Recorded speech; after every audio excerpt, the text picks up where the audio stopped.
Assalamualaikum warahmatullahi wabarakatuh. Bertemu dengan channel saya Luhur Budi Wibowo. Pada kesempatan hari ini kita akan mereview beberapa aplikasi yang bisa dipakai di Sony Xperia, khususnya yang berlensa ganda. Jadi Sony Xperia yang berlensa ganda itu kameranya misalnya pakai Gcam itu tidak bisa terbuka semuanya, dan ini pakai aplikasi yang ada di Play Store itu bisa terbuka semuanya. Jadi ini aplikasi alternatif sebagai pengganti kamera bawaan. Saya memakai Sony Xperia One Mark II. Di sini ada 5 Gcam. Tapi hari ini kita tidak bahas Gcam, kita bahas 5 aplikasi yang bisa dipakai untuk menggantikan kamera utama.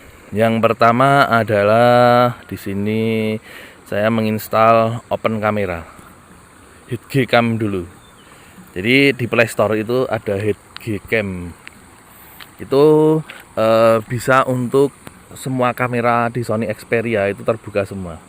Di sini settingannya komplit. Ada yang paling atas ini autofocus, kemudian sampingnya itu makro, kemudian ada manual fokus, kemudian di bawahnya itu ada ISO, kemudian di bawahnya itu ada mode foto, ada HDR juga, kemudian resolusi, ada grid, kemudian white balance, scan mode.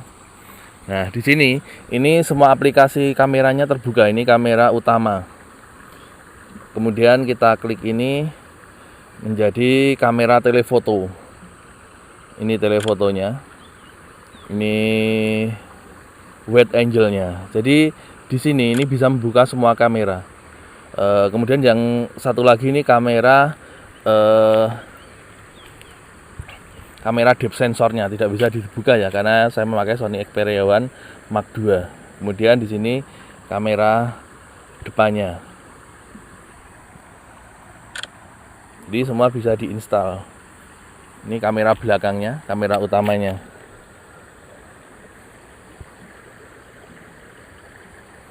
Kemudian ini kamera telefoto. Kemudian ada manual fokus. Ini bisa manual fokus di sini, manual fokusnya. Ini manual fokus, fokus infinity. Kemudian tone fokus, ini manual, continue. Kemudian ada di sini ada manualnya di sini. Seperti itu. Itu aplikasi yang pertama. Kemudian aplikasi yang kedua itu ada kamera FP5. Saya install yang Pro. Jadi kamera FP5 ini juga bisa untuk semua lensa di Sony Xperia itu terbuka. Di sini memakai yang 2,5. Kemudian ini super wide angle. Kemudian ini lensa utama. Untuk lensa depannya ini ada di sampingnya ini. Ini lensa depan. Jadi semua lensa di Sony Xperia itu terbuka semuanya.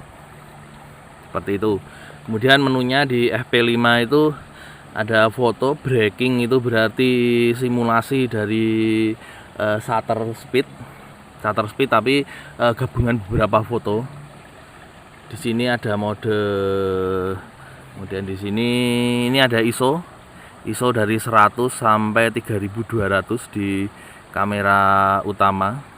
Kemudian ini ada shutter speed dari 1/10.000 sampai 1 detik. Kemudian ada metering, mau di semuanya, tengah atau spot. Kemudian fokusnya di sini ada manual, makro, continue, tones. Kemudian ada white balance. Ini di kamera FP5. Ini kamera utamanya. Kemudian ini tele 3 kali optical zoom. Ini tadi shutter speednya terlalu rendah ya, 3 kalinya.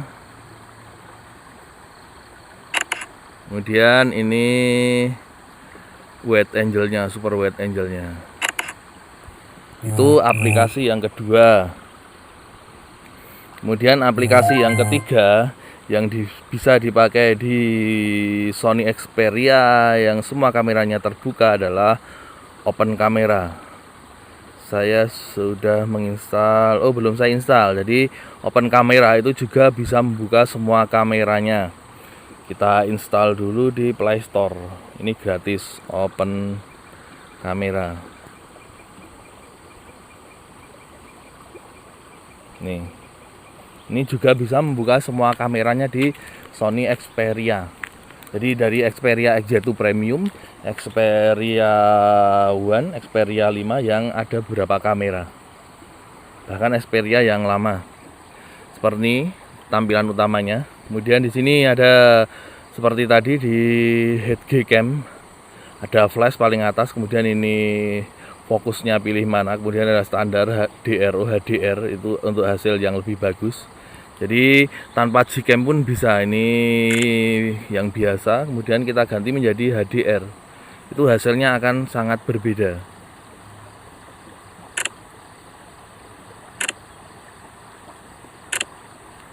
Seperti itu. Ini mode HDR. Yang satunya tadi mode biasa seperti itu. Kemudian untuk kameranya ada di bawah ini. Ini kamera utama. Kemudian ID2 itu masih kamera utama. Kemudian D0 itu masih yang utama ya ini ya. ID2 itu berarti tele 3 kali optical zoom. Kemudian ID3 itu berarti oh, ini belum kita aktifkan. Jadi diaktifkan dulu di sini di kamera apinya. Kamera apinya dibuka ke API 2 supaya semua kameranya terbuka. Kita coba sekarang. Itu utama. Kemudian ini tele 3 kali optical zoom-nya. Kemudian ini super wide-nya. Karena di Sony Xperia One Mark II itu ada kamera depth sensornya, ini tidak bisa dibuka. Kamera berikutnya error ini karena kamera depth sensornya. Kemudian kamera depannya ada di bawahnya ini. Seperti ini. Ini kamera depannya. Jadi seperti itu teman-teman. Untuk setting-settingannya ada di sini. Banyak sekali settingannya. Ada foto setting dan lain-lain. Kemudian ada face detection untuk autofocusnya. Kemudian ada yang jelas ini modenya ada DNG-nya. Di sini bisa dirubah menjadi di kamera setting itu kita bisa membuat format RAW-nya di sini. RAW terbuka, ada standar DNG, DNG online. Itu aplikasi yang kedua. Kemudian aplikasi ketiga yang bisa dipakai, keempat maksudnya, karena tadi yang pertama kamera FP5, kemudian open kamera, head kamera, kemudian yang sangat legend, yang sangat bagus menurut saya adalah manual kamera ini. Ini manual kamera yang pro. Ini settingannya banyak sekali. Di sini ada JPEG, kemudian ada RAW dan JPEG, kemudian ada JPEG, ada RAW-nya. Jadi bisa untuk file RAW. Kemudian di sini ada ini. Kemudian ada flash. Kemudian di sini ada color effect. Kemudian di sini scan mode, portrait, landscape, night, white balance. Kemudian ada manual, ini saya milih manual fokus. Kemudian untuk mencari autonya kita klik ini, otomatis kembali. Ini ada pilihan makro, fix focus, panorama, manual, continue. Saya pilih continue sekarang. Kemudian di sini ada EV-nya. Kemudian kalau kita klik di sini, kita lock di sini. Ini bisa ke shutter speed. Shutter speednya di sini ISO-nya 64 sampai 3200 untuk kamera utamanya. Kemudian di sini shutter speednya di sini kita tarik bisa 1 detik sampai 10.000. Untuk auto lagi kita klik yang ini. Kemudian yang ditunggu-tunggu di sini ada HDR. Jadi perekaman HDR dengan tidak itu bedanya sangat besar. Ini biasa. Terus kita coba yang HDR. HDR di sini ini sangat mirip dengan Google Kamera. Bisa kita lihat. Ini mode HDR. Kemudian yang satunya tadi mode biasa. Ini HDR ya. Kemudian yang biasa ini.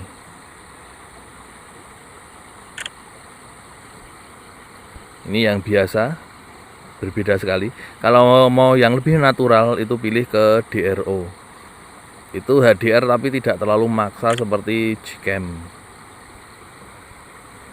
Ini mode DRO, lebih diantara HDR dan biasa. Kemudian untuk kameranya ini ada di atas.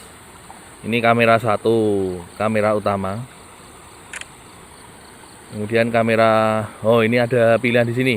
Kamera 2, kamera 3, 4, 5. Yang kamera 6 itu tidak bisa dibuka karena itu depth sensornya ya. Kamera kedua itu kamera depan. Kamera depannya bisa mode DRO, jadi bagus untuk detailnya. Kemudian kamera 3 itu berarti tele 2 kali. Oh masih utama. Kemudian kamera 4 itu tele 2 kali, ini seperti ini. Tele 2 kali. Kemudian kamera 5 itu super wide. Ini juga bisa dipakai untuk HDR super wide-nya. Untuk hasil yang lebih bagus seperti ini. Jadi expert itu nggak usah pakai Gcam, itu bisa pakai manual kamera. Seperti itu teman-teman, untuk hasil foto dan videonya bisa kita lihat di belakang. Terima kasih. Kalau kalian suka silahkan like, komen, dan subscribe-nya untuk channel saya supaya channel saya lebih berkembang. Wassalamualaikum warahmatullahi wabarakatuh.